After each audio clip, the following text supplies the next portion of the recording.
ವಿರುದ್ಧ ಕೇಸರಿ ಪಡೆ ತೊಡೆ ತಟ್ಟಿದೆ. ಗಣಿನಾಡು ಬಳ್ಳಾರಿಯಲ್ಲಿ ಬಿಜೆಪಿ ನಾಯಕರು ಸಮಾವೇಶ ನಡೆಸಿದ್ದಾರೆ. ಕಾಂಗ್ರೆಸ್ ಸರ್ಕಾರದ ವಿರುದ್ಧ ಕೇಸರಿ ಪಡೆ ತೊಡೆ ತಟ್ಟಿದೆ. ಈಗ ಸಮಾವೇಶ ನಡೀತಾ ಇದೆ ಬಳ್ಳಾರಿಯಲ್ಲಿ. ಕಾಂಗ್ರೆಸ್ ಶಾಸಕ ಭರತ್ ರೆಡ್ಡಿ ಬಂಧನಕ್ಕೆ ಆಗ್ರಹಿಸಿ ಬಿಜೆಪಿ ಹೋರಾಟವನ್ನ ನಡೆಸಿದೆ. ಎಪಿಎಂಸಿ ಮಾರುಕಟ್ಟೆ ಬಳಿ ಬೃಹತ್ ಸಮಾವೇಶ ನಡೆದಿದೆ. ಜನಾರ್ದನ ರೆಡ್ಡಿ ಬೆಂಬಲಕ್ಕೆ ರಾಜ್ಯ ಬಿಜೆಪಿ ನಾಯಕರು ನಿಂತಿದ್ದಾರೆ. ಕೇಂದ್ರ ಸಚಿವ ಕುಮಾರಸ್ವಾಮಿ ಕೂಡ ಸಮಾವೇಶಕ್ಕೆ ಬರೋ ಸಾಧ್ಯತೆ ಇದೆ. ಹೊಸ ವರ್ಷದ ದಿನವೇ ಬಳ್ಳಾರಿಯಲ್ಲಿ ನಡೆದಂತ ಘರ್ಷಣೆ, ಜನಾರ್ದನ ರೆಡ್ಡಿ ವರ್ಸಸ್ ಭರತ್ ರೆಡ್ಡಿ ಬೆಂಬಲಿಗರ ನಡುವೆ ಆದಂತಹ ಘರ್ಷಣೆಯಲ್ಲಿ ಒಬ್ಬನ ಜೀವ ಕೂಡ ಹೋಗಿತ್ತು. ಈ ಘಟನೆಗೆ ಸಂಬಂಧಪಟ್ಟ ಹಾಗೆ ಭರತ್ ರೆಡ್ಡಿ ಬಂಧನ ಆಗಬೇಕು ಅಂತ ಬಿಜೆಪಿ ಆ ದಿನದಿಂದಲೂ ಕೂಡ ಸರ್ಕಾರದ ಮೇಲೆ ಒತ್ತಡ ಹಾಕ್ತಾ ಬಂದಿದೆ. ಆದರೆ ಇದುವರೆಗೂ ಭರತ್ ರೆಡ್ಡಿ ಬಂಧನ ಆಗಿಲ್ಲ. ಕೆಲವರನ್ನ ಮಾತ್ರ ವಶಕ್ಕೆ ಪಡೆದು ಪೊಲೀಸರು ಸುಮ್ಮನಾಗಿದ್ದಾರೆ. ಗಣಿನಾಡು ಬಳ್ಳಾರಿಯಲ್ಲಿ ಈಗ ಬಿಜೆಪಿ ನಾಯಕರು ಸಮಾವೇಶ ನಡೆಸಿದ್ದಾರೆ. ಬಳ್ಳಾರಿಯಲ್ಲಿ ಸಮಾವೇಶ ನಡೆಸ್ತೀವಿ, ಬಳ್ಳಾರಿಯಿಂದ ಬೆಂಗಳೂರಿಗೆ ಪಾದಯಾತ್ರೆ ಮಾಡ್ತೀವಿ ಅಂತ ಬಿಜೆಪಿ ಹೇಳಿತ್ತು. ಪಾದಯಾತ್ರೆ ಈಗಿಲ್ಲ, ಈಗ ಸಮಾವೇಶವನ್ನ ಬಿಜೆಪಿ ನಡೆಸ್ತಾ ಇದೆ. ಈ ಮೂಲಕ ಜನಾರ್ದನ ರೆಡ್ಡಿಯ ಬೆಂಬಲಕ್ಕೆ ಬಿಜೆಪಿ ನಾಯಕರು ನಿಂತಿದ್ದಾರೆ. ಬಿಜೆಪಿ ಬಳ್ಳಾರಿಯಲ್ಲಿ ನಡೆಸ್ತಾ ಇರುವಂತಹ ಶಕ್ತಿ ಪ್ರದರ್ಶನ ಇದು. ಒಂದು ಬ್ಯಾನರ್ ವಿಚಾರಕ್ಕೆ ಜೋರು ಘರ್ಷಣೆ ಆಗತ್ತೆ ಬಳ್ಳಾರಿಯಲ್ಲಿ. ರೆಡ್ಡಿ ವರ್ಸಸ್ ರೆಡ್ಡಿ ನಡುವಿನ ಕಾಳಗಕ್ಕೆ ಇದು ಕಾರಣ ಆಗುತ್ತೆ. ಒಬ್ಬ ಕಾರ್ಯಕರ್ತನ ಜೀವ ಕೂಡ ಹೋಗುತ್ತೆ ಈ ಘರ್ಷಣೆಯಲ್ಲಿ.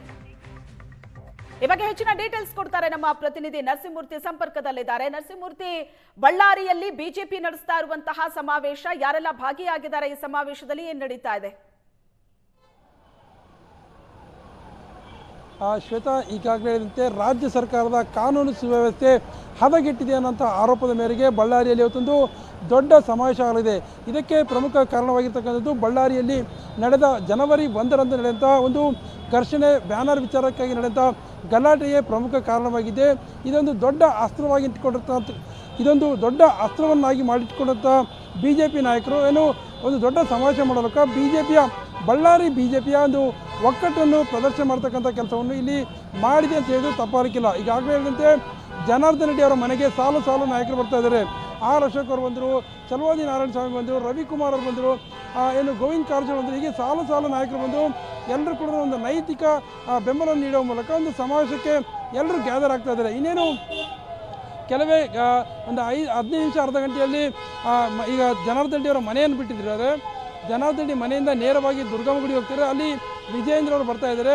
ಎಲ್ಲರೂ ಕೂಡ ಸೇರಿಕೊಂಡು ನೇರವಾಗಿ ವೇದಿಕೆ ಹೋಗ್ತಕ್ಕಂಥ ಒಂದು ಪ್ರಯತ್ನ ಮಾಡ್ತಾರೆ. ಅಲ್ಲಿಂದ ರಾಜ್ಯ ಸರ್ಕಾರದ ಮತ್ತು ಬಳ್ಳಾರಿಯಲ್ಲಿ ಜನವರಿ 1ರಂದು ನಡೆದಂಥ ಒಂದು ದೊಡ್ಡ ಗಲಾಟೆ ಯಾರಿಂದ ಆಯಿತು, ಯಾವ ಕುಮ್ಮಕ್ಕಿನಿಂದ ನಡೀತು, ಯಾರ ಬೆಂಬಲದಿಂದ ಇಷ್ಟೆಲ್ಲ ಅವಾಂತರ ಆಯಿತು ಅನ್ನೋದ್ರ ಬಗ್ಗೆ ಜನರಿಗೆ ಸಾರಿ ಹೇಳ್ತಕ್ಕಂಥ ಕೆಲಸವನ್ನು ಇಲ್ಲಿಯ ನಾಯಕರು ಮಾಡಲಿದ್ದಾರೆ. ಈಗಾಗಲೇ ಹೇಳಿದಂತೆ ಕಾಂಗ್ರೆಸ್ ಸರ್ಕಾರದ ದುರಾಡಳಿತದ ಜೊತೆಗೆ ಬಳ್ಳಾರಿಯಲ್ಲಿ ಬ್ಯಾನರ್ ಗಲಾಟೆ ವಿಚಾರವಾಗಿ ಶಾಸಕ ಭರತ್ ರೆಡ್ಡಿ ಮತ್ತು ಅವರ ಆಪ್ತರಾಗಿರ್ತಕ್ಕಂಥ ಸತೀಶ್ ರೆಡ್ಡಿ ಅವರನ್ನ ಬಂಧನ ಮಾಡಲೇಬೇಕು. ಪ್ರಕರಣವನ್ನು CID ವಹಿಸಿದ ಯಾವುದೇ ನ್ಯಾಯ ಸಿಗ್ತಕ್ಕಂಥ ವಿಶ್ವಾಸ ನಮಗಿಲ್ಲ. ಯಾಕಂದರೆ CID ರಾಜ್ಯ ಸರ್ಕಾರದ ಅಂಡರಲ್ಲಿ ಬರ್ತಕ್ಕಂಥ ಹಿನ್ನೆಲೆಯಲ್ಲಿ ನಮಗೆ ಯಾವುದೇ ರೀತಿಯಂಥ ನ್ಯಾಯ ಸಿಗುವ ಭರವಸೆ ಇಲ್ಲ. ನಮಗೇನಿದ್ರು CBI ಕೊಡಬೇಕು ಅಥವಾ ಹಾಲಿ ನ್ಯಾಯಮೂರ್ತಿಗಳ ಮೂಲಕ ಒಂದು ತನಿಖೆ ಮಾಡಿದಾಗ ಮಾತ್ರ ನ್ಯಾಯ ಸಿಗ್ತಕ್ಕಂಥ ವಿಶ್ವಾಸ ಇದೆ. ಹೀಗಾಗಿ ಪ್ರಕರಣವನ್ನು ಗಂಭೀರವಾಗಿ ಪರಿಗಣಿಸಿ ಸರ್ಕಾರ ಜನಾರ್ದನ ರೆಡ್ಡಿ ಅವರ ಮೇಲೆ ಕೊಲೆಗೆ ಯತ್ನ ಮಾಡಿರ್ತಕ್ಕಂಥ ನಾಯಕರುಗಳನ್ನು ಬಂಧಿಸಲೇಬೇಕು ಅನ್ನೋಂಥ ಒತ್ತಾಸೆಯೊಂದಿಗೆ ಒಂದು ದೊಡ್ಡ ಸಮಾವೇಶವನ್ನು ಮಾಡ್ತಾ ಇದ್ದಾರೆ. ಆದರೆ ಬಿಜೆಪಿಯಲ್ಲಿ ಪಾದಯಾತ್ರೆ ಗೊಂದಲ ಈಗಲೂ ಕೂಡ ಮುಂದುವರೆದಿದೆ. ಯಾಕಂದರೆ ಆರಂಭದಲ್ಲಿ ನಾಯಕರು ಒಂದು ಮಾತನ್ನು ಹೇಳ್ತಾರೆ, ಸಮಾವೇಶದ ಬಳಿಕ ಒಂದು ಪಾದಯಾತ್ರೆ ಮಾಡ್ತೀವಿ ಅಂತ ಹೇಳ್ತಾರೆ. ಆದರೆ ಈವರೆಗೂ ಪಾದಯಾತ್ರೆಗೆ ಸ್ಪಷ್ಟವಾದಂಥ ನಿಲುವನ್ನು ಬಿಜೆಪಿ ಪಕ್ಷದಿಂದ ಪ್ರಕಟ ಮಾಡಿಲ್ಲ.